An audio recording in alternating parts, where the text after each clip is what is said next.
আসসালামু আলাইকুম গাইস, কেমন আছেন সবাই? ইনশাল্লাহ ভালো। অনেক গাড়ির সিলিন্ডার পাইপ ফেটে যায়। সমস্যা হচ্ছে যে এই গলার উপর সিলিন্ডার পাইপ ফেটে যায়, যে বেশিরভাগ ওই গাড়ির পিছনে যারা ওঠে তারা সিলিন্ডার পাইপের উপর পা রাখে।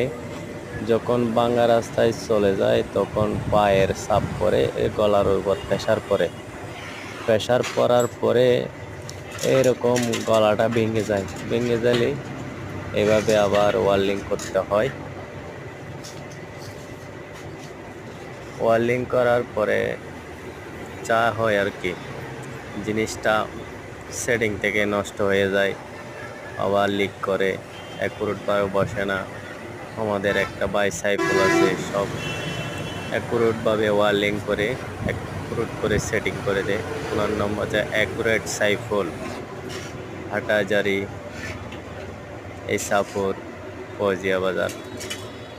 ভাই নিজের হাতে সম্পন্ন সুস্থ জ্ঞানে সংশ্লিষ্টে কাজ অ্যাকুরেট করে কাজটা করে দেয়।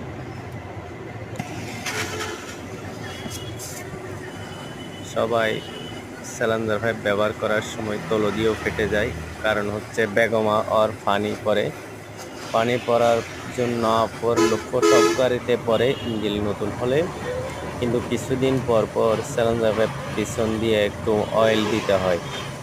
অয়েল দিলে সিলিন্ডার পাইপ ঠিক থাকে। কিছু অয়েল দিবেন, অয়েল দেওয়ার পরে নিচে যারা দিয়ে সিলিন্ডার পাইপ ফেটে যায় সুস্থ থাকবে। আসসালামু আলাইকুম ওয়া রাহমাতুল্লাহ।